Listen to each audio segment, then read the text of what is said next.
وَقَدْ نَزَّلَ عَلَيْكُمْ فِي الْكِتَابِ أَنْ إِذَا سَمِعْتُمْ آيَاتِ اللَّهِ يُكْفَرُ بِهَا وَيُسْتَهْزَأُ بِهَا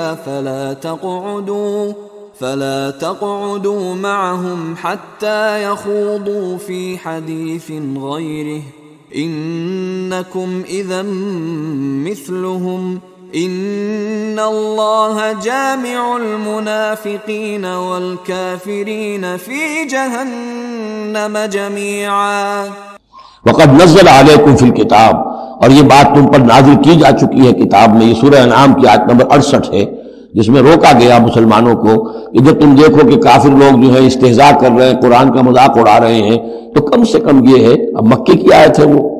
اس وقت مسلمانوں میں اتنا زور تو نہیں تھا کہ ان کو چپ کر سکتے زبردستی، لیکن یہ کم سے کم یہ کرو کہ وہاں بیٹھو مت، وہاں سے چلے جاؤ، احتجاجاً جو ہے وہاں سے رخصت ہو جاؤ، پھر وہاں بیٹھو نہیں۔ اگر بیٹھے رہو گے تو ہو سکتا ہے تمہاری غیرت کے اندر کچھ کمی آتی چلی جائے، تمہاری جو حس جو ہے وہ پھر کند پڑ جائے۔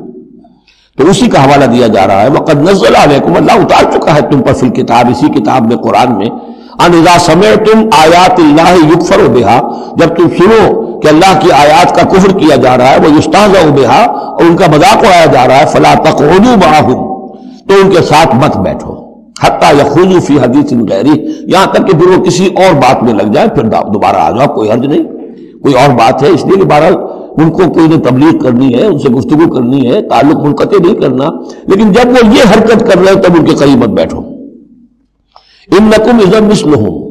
اگر تم بھی بیٹھے رہو گے اس وقت اسی حالت میں ان کے ساتھ، تو پھر تم بھی ان جیسے ہو جاؤ گے۔ ان اللہ جامع المنافقین والکافرین فی جہنم جمیعا، یقیناً اللہ تعالیٰ جمع کر کے رہے گا منافقوں کو بھی اور کافروں کو بھی جہنم میں، سب کو۔